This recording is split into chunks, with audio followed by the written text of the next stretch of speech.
Hello，大家好，歡迎大家嚟到河媽講經，我係河媽。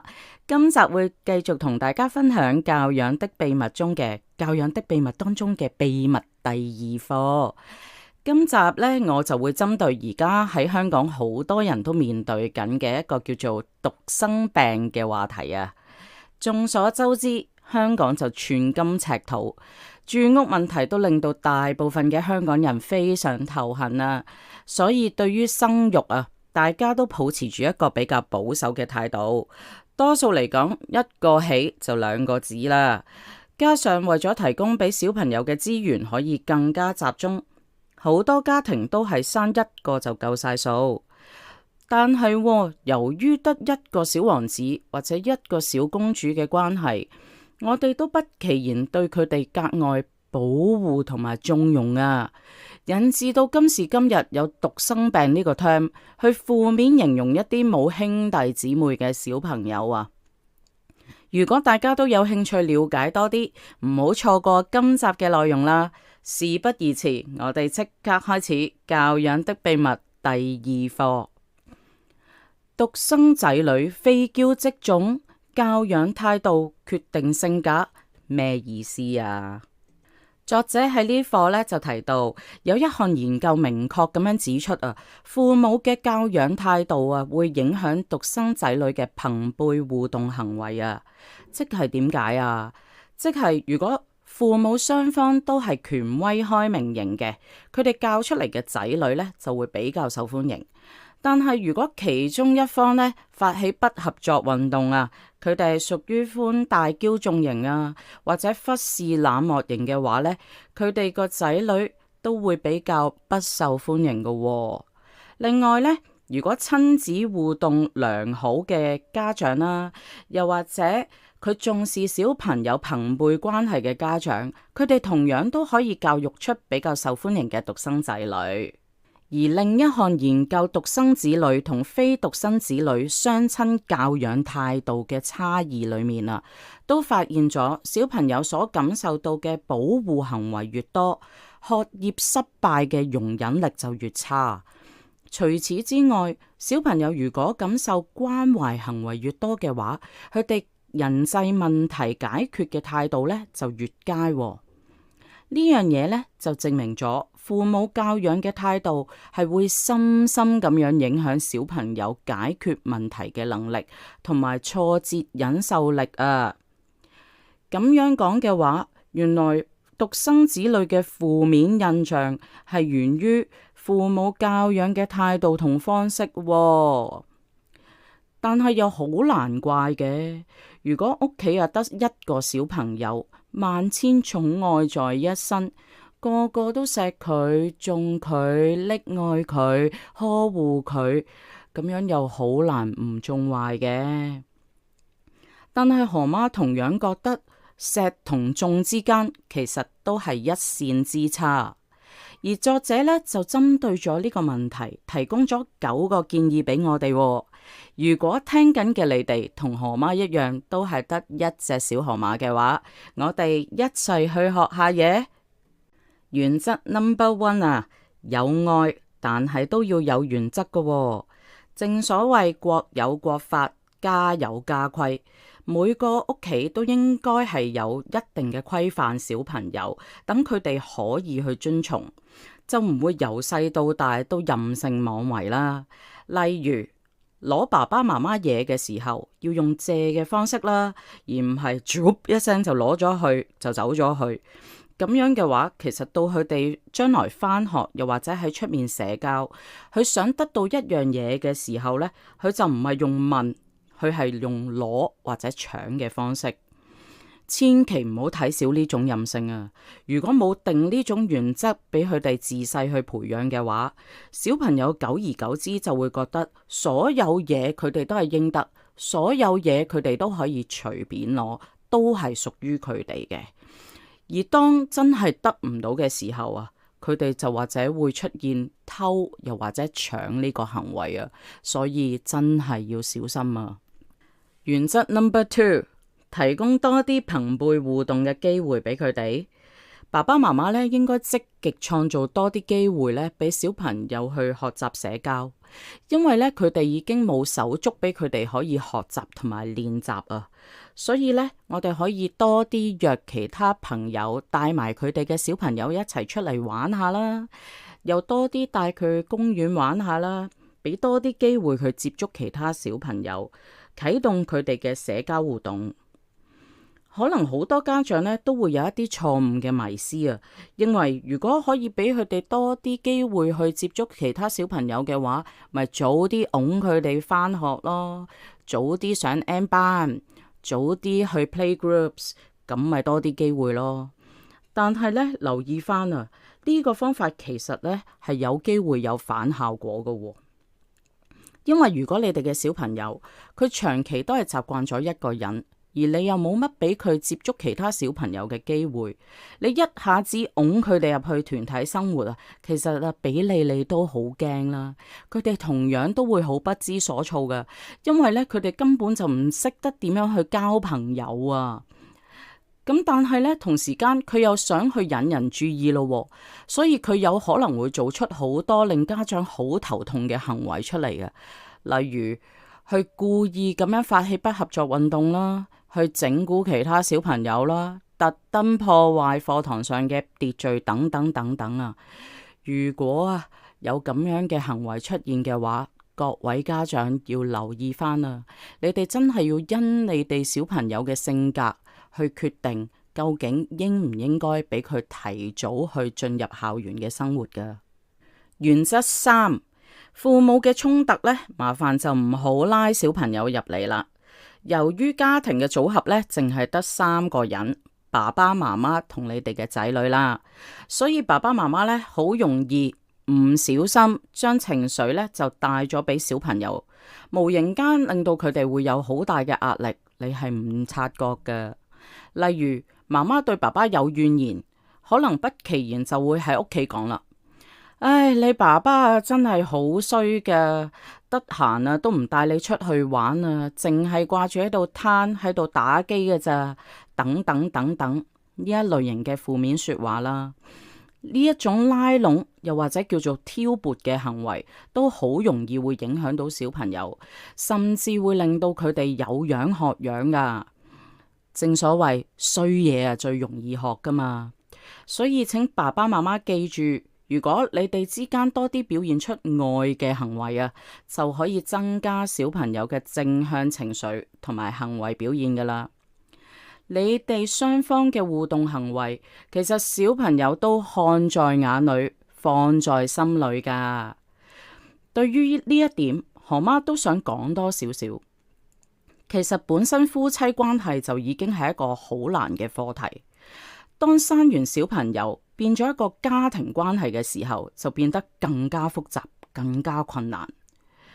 就算夫妻之間有乜嘢問題都好啦，何媽都好建議麻煩大家閂埋門先好嘈交啦，閂埋門你先好慢慢去解決啦，盡量避免喺小朋友面前講對方壞話或者單單打打啦。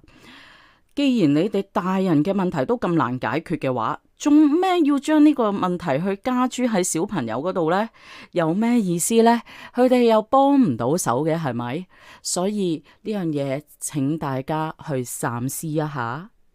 原則4，小朋友呢就會長大嘅，要適時放手。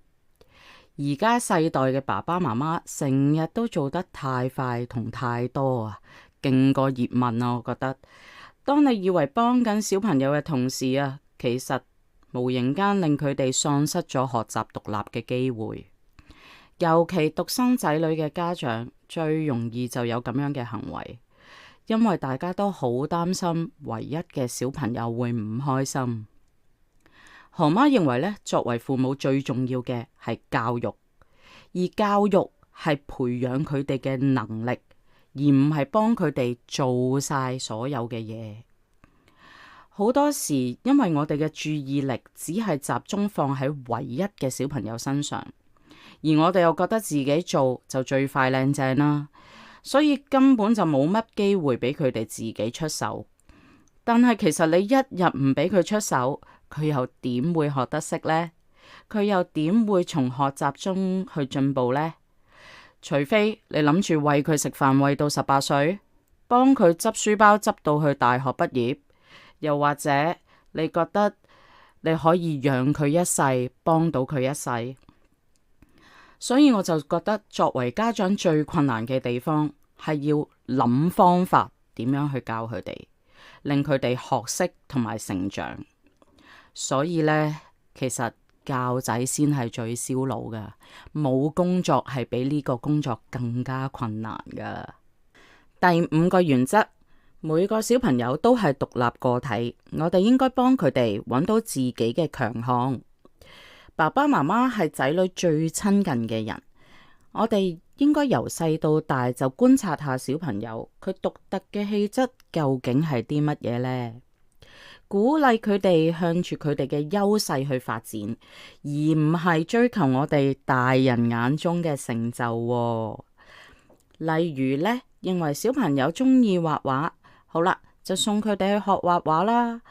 但係冇幾耐之後，我哋就會變成去計較小朋友畫成點啊，有冇機會攞獎啊，對之後嘅升學有冇幫助啊，等等等等。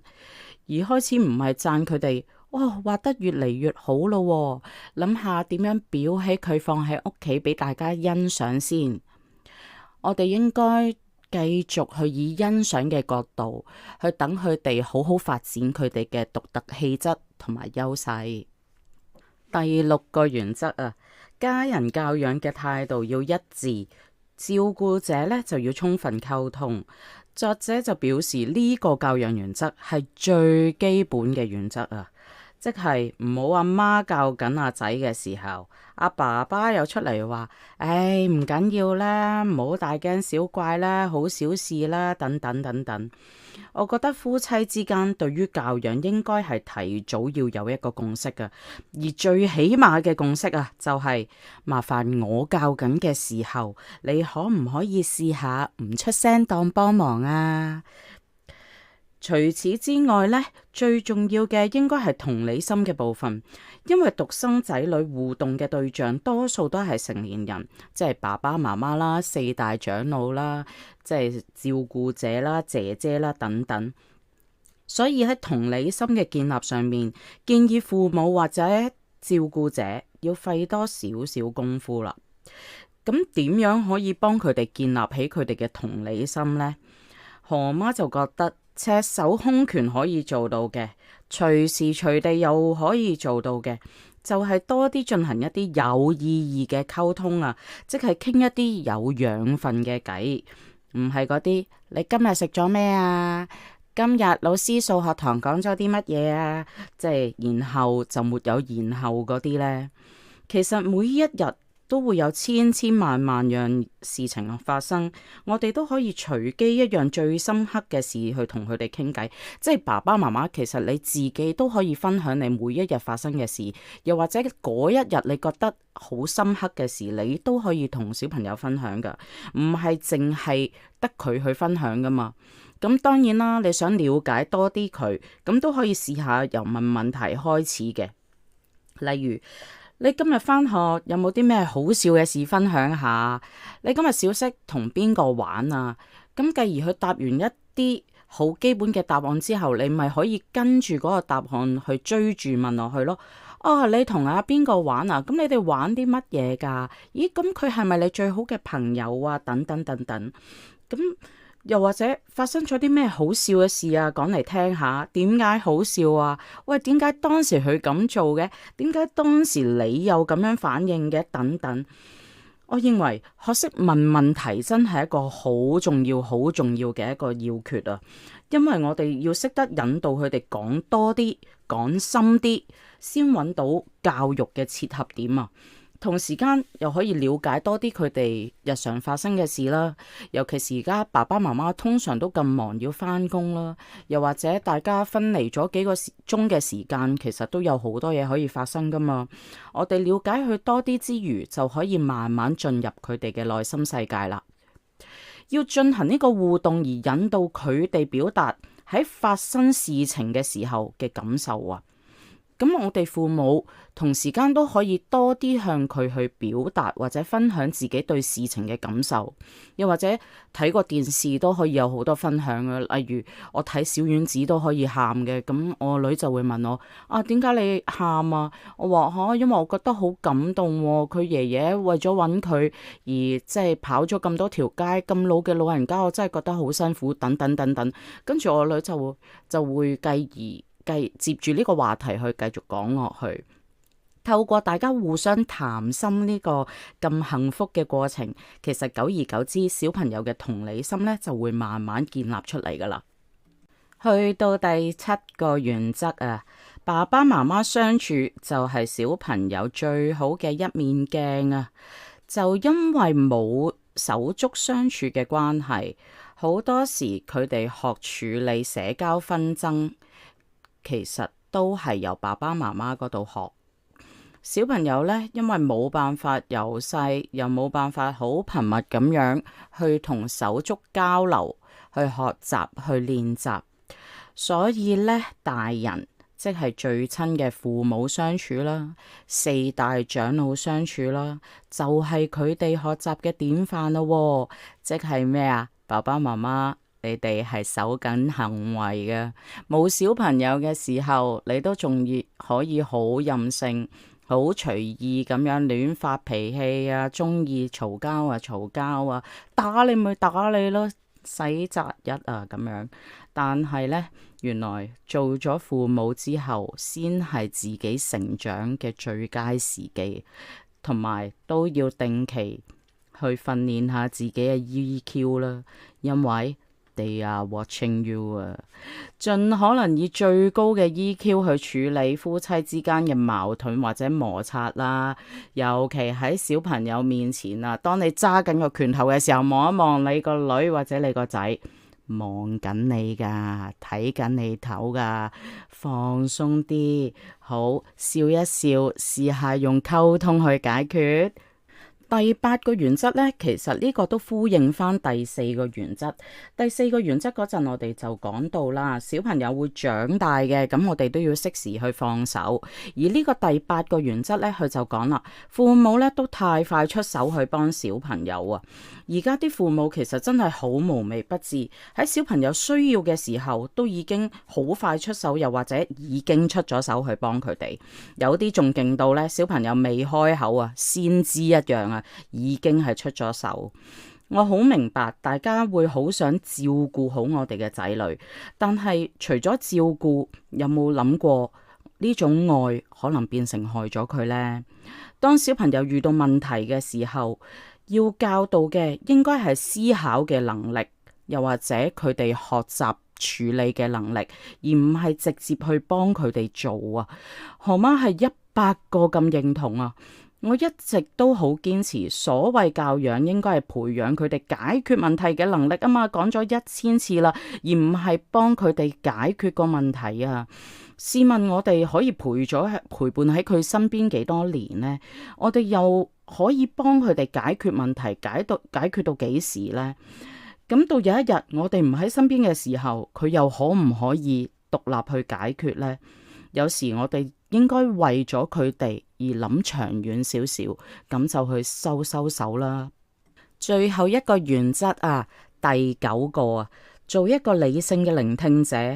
由於佢哋冇手足可以俾佢哋去分享啦、分擔啦、聆聽啦、呻下啦、表達啦、學習啦，所以當佢哋有挫折、有失敗嘅時候，我哋做爸爸媽媽嘅就必須擔當呢個支持同埋理性分析嘅角色啊！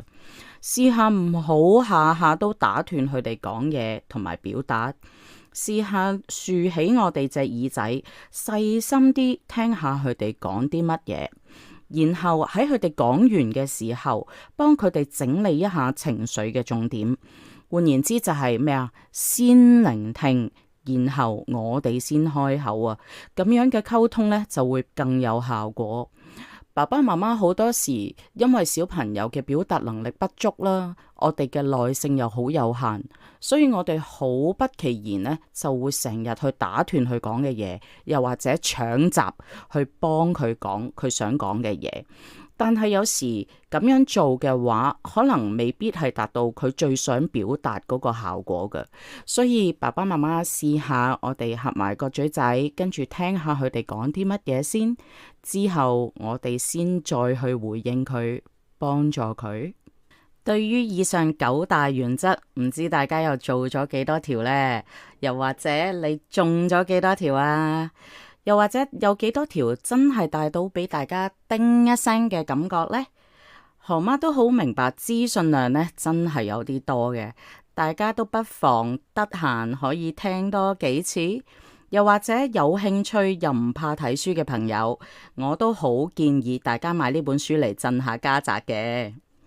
何媽喺度表示好多謝每一位聽到最尾嘅朋友，亦好多謝大家包容我嘅食螺絲同埋種種不足啊！